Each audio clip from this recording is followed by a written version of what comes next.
Good morning. जय मसीह की सभी को। और आज के डिवोशन में आप सबका स्वागत है और परमेश्वर का धन्यवाद हो इस दिन के लिए, इस सुबह के लिए। और मत्ती के 12वें अध्याय में हम चलते हैं और उसकी 33 पंक्ति देखते हैं। तो आइए पंक्तियों को पढ़ते हैं।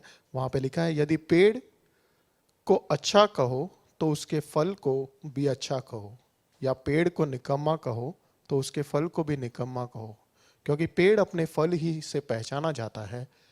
हे सांप के बच्चों, तुम बुरे होकर कैसी अच्छी बातें कह सकते हो, क्योंकि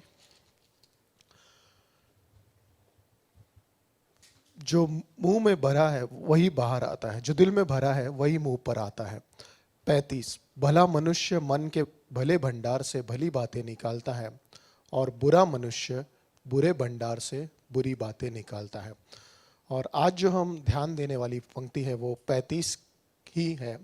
और उसके आगे हम पढ़ते हैं कि और मैं तुमसे कहता हूँ कि जो निकम्मी बातें मनुष्य कहेंगे, न्याय के दिन वे हर एक उस बात को लेखा देंगे, क्योंकि तू अपनी बातों के कारण निर्दोष और अपनी बातों ही के कारण दोषी ठहराया जाएगा।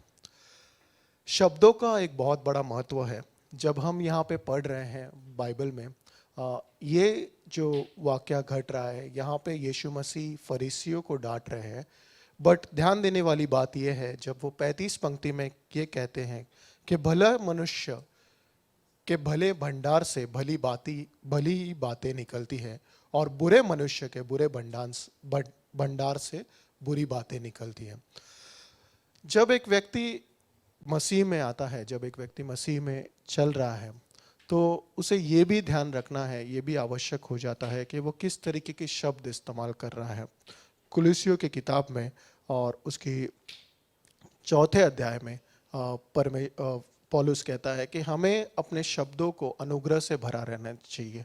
वो ऐसे शब्द होने चाहिए जिससे सुनने वालों को जो है प्रोत्साहन मिले, बढ़ोतरी मिले। और कई बार ऐसा होता है कि हम मसीह होने के नाते हम लोगों से शब्दों में जब हम बातें करते हैं तो हमारे शब्दों को ठेस पहुंचाने वाली भावनाएं दर्शाते हैं।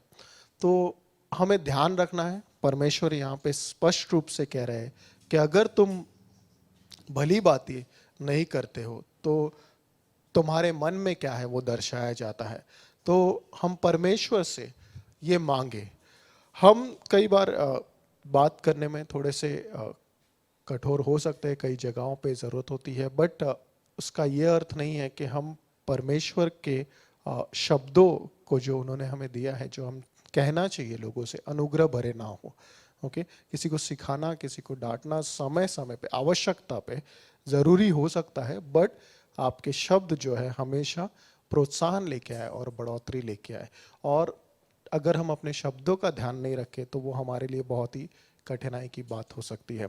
तो प्रभु यहाँ पे हमसे यही कहना चाह रहे हैं कि हम अपने शब्दों का ध्यान रखें। और आज की सुबह हम इसी के बारे में सोचें कि कैसे हम लोगों से बातें करते हैं। क्या हमारे शब्द लोगों को कुछ सिखा रहे हैं? क्या वो कुछ सीख रहे हैं उससे? क्या हम जब बात कर रहे हैं लोगों को उससे सराहना मिल रही है, उनको प्रोत्साहन मिल रहा है, या हम दबे हुए को और दबा रहे हैं? क्या हमारे शब्द इस तरीके से हैं?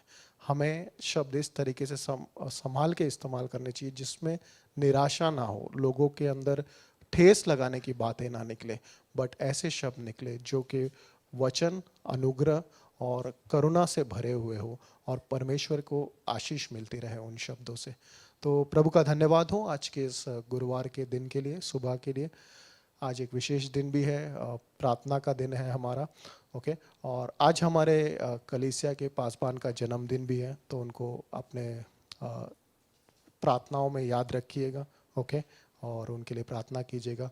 हम यही कहते हैं आपसे कि प्रभु जो है हम सब के जीवन में कार्य कर रहे हैं। हमारे पास शब्द है, हमारे पास उल्लेखन है कि हम किस तरीके से उसको इस्तेमाल कर सकते हैं, तो उसका सही रीति से इस्तेमाल कीजिए। प्रभु ने आपको आत्मा दी है, वचन दिया है, सिखाने वाले कलीसिया दिए हैं, पासबान दिए हैं, तो उनका सही इस्तेमाल कीजिए परमेश्वर की ओर से। प्रभु यीशु मसीह में आमेन।